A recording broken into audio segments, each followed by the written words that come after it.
Hey everybody, Off the Mic Wrestling Show YouTube channel here. I want to talk about CM Punk and Drew McIntyre here because a lot of people are wondering what is next for this feud. Well, it's clear that one thing's crystal clear, to be honest with you, and that is Bad Blood is where this final match is going to happen between Drew McIntyre and CM Punk. So, what is it going to be? I've said it before, I'll say it again. Hell in a Cell is the only stipulation that makes any sense. I know CM Punk has said in the media that he doesn't want to do that. He's done plenty of Hell in a Cell matches, and there's ways to work through it. And this just feels like the fitting end to where this feud has been and where it is going. The other thing, and I need to establish this, and I got to give credit to a couple other content creators on this app who've kind of put this idea out there. But I want to sort of expand on it here. So what I think should happen is obviously once we get past Bad Blood, I think CM Punk and Drew McIntyre is over. So where do both guys go from here is the question. What I think this match should be is not only a Hell in a Cell match, it should be a loser leaves Raw match, where the loser of this match is not under a Raw contract. Presumably Nick Aldis will just go over and sign them, or it'll just be some sort of a trade. They'll figure out a way to make it work. Loser is off of Raw and goes to SmackDown. In this scenario that I'm proposing, Drew McIntyre loses Hell in a Cell. It doesn't do anything to him or his credibility, and it solves a multitude of issues. Because I have been talking with multiple people that follow wrestling, including the guys on Down for the Count. If you guys listen, we're on every week, 9 p.m. Eastern, 6 p.m. Pacific, 8 p.m. Central. On Wednesdays, if it interferes with Dynamite, I think it's honestly better than watching Dynamite, and you can watch it on delay. But so what I ultimately think is the biggest problem with SmackDown, a lot of people are attacking Cody Rhodes and a lackluster title reign that he has had. I don't actually think that's the case. I actually think he's had a pretty freaking good title reign. I think we were just kind of victims of Roman, having this big, long title reign, him barely defending it, and we were expecting Cody to be this breath of fresh air. The problem is there's no credible heels on SmackDown. Think about this. Going into WrestleMania, the two biggest heels on the SmackDown side were Roman Reigns and Logan Paul, both of which who do not show up on a regular basis. That is a huge problem when your top two heels are barely there. Logan Paul's not there. Who knows if he's going to come back? He probably will, but he's got a lot of, problems of his own that he's got to deal with. And Roman Reigns is a babyface now. So Solo Sikoa is your number one heel right now. And let's face it, God bless Solo. He is trying his best. He is a knockoff version of Roman Reigns, and nobody is going to take him seriously whatsoever. So you have got to beef up your heel side. So in this scenario that I am proposing, Drew McIntyre loses to CM Punk in the Hell in a Cell match at Bad Blood. He goes over to SmackDown.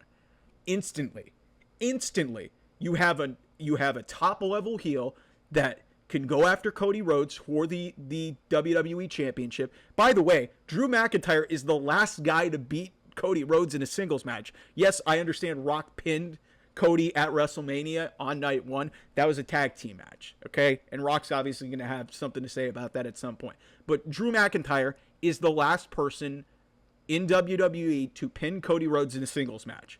So he has instant credibility to walk into SmackDown and basically say, hey, I beat you, Cody. I deserve a shot at the World Championship. Drew's on the top level of his game as a top level heel. He's been unbelievable this year. It gives him something else and fresh to do. And frankly, I think Drew has peaked on Raw. Like, he's not going to face Gunther for the World Heavyweight title because Gunther is a heel. So get Drew out of there and you instantly solve a huge problem. The other part of this that's a big deal, everybody wants Randy Orton to be, or Kevin Owens to turn heel, which I imagine one of them will turn soon. I would not have Randy go that route just yet. I would have that set up to be a WrestleMania match, even though everybody seemingly wants it to be Cody and Rock. I don't. All due respect, I want Rock and Roman at WrestleMania in Vegas. So, long story short is, what comes out of all of this could have major ramifications. One feud, CM Punk and Drew McIntyre, which has carried a lot of parts of WWE and has honestly been one of the best feuds in wrestling. They've done an amazing job in building this feud out over the last 8 months, but it needs to end. The physicality has reached a different level. which it needed to because it has kind of felt like more just about barbs and everything to protect CM Punk. But then they finally had the strap match. They had the great attack on Raw this past week. So again, like I said, the best possible conclusion for this feud is to go to Bad Blood in Atlanta for that big pay-per-view, which is already selling a ton of tickets. Make it a Hell in a Cell match, the quintessential blow-off match for a blood feud, and then the loser of the match goes over to SmackDown. And I'll be honest with you, it should be Drew, but there is an element of unpredictability that it could be CM Punk. Because CM Punk has got a bunch of stuff that he could go over and do on SmackDown. Kevin Owens does not like him one bit. We could revisit the whole stuff with Randy Orton. CM Punk could go there.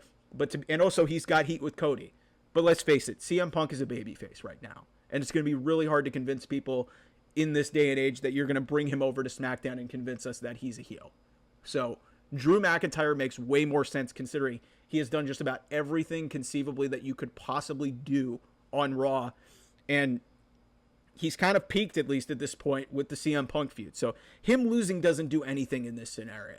So hopefully that all made sense for y'all. Like, to me, it seems way too logical, and it just kills so many birds with one stone because you have an instant new challenger for Cody to go over there. You have more unpredictability and a fresher roster, which I think they should consider doing some trades or maybe doing another draft to freshen up these lineups as Raw gets set to go to Netflix at the start of the year and SmackDown goes to USA after this week. So there's got to be something, because I think the big issue, and one thing that I really kind of wanted to get to with this part of this video, is just that SmackDown's kind of lacking.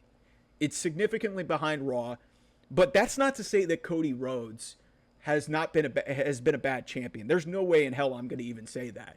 But it's definitely felt like it could be bigger, and the problem is there's just not a whole hell of a lot of credible heels to go up against Cody Rhodes.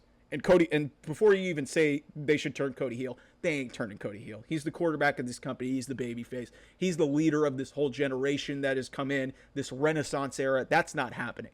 So that's why I think Drew McIntyre should honestly go over to SmackDown, and this should be just, a great way to just get Drew and Punk away from each other after they've had three of this really just epic blood feud. Just end it, separate them, put them on two different shows. It helps everybody out. Punk can go face Gunther, which I think is going to happen. And then he could go face Seth Rollins at some point as well. So it just clears up a lot of, a little bit of holes in WWE right now.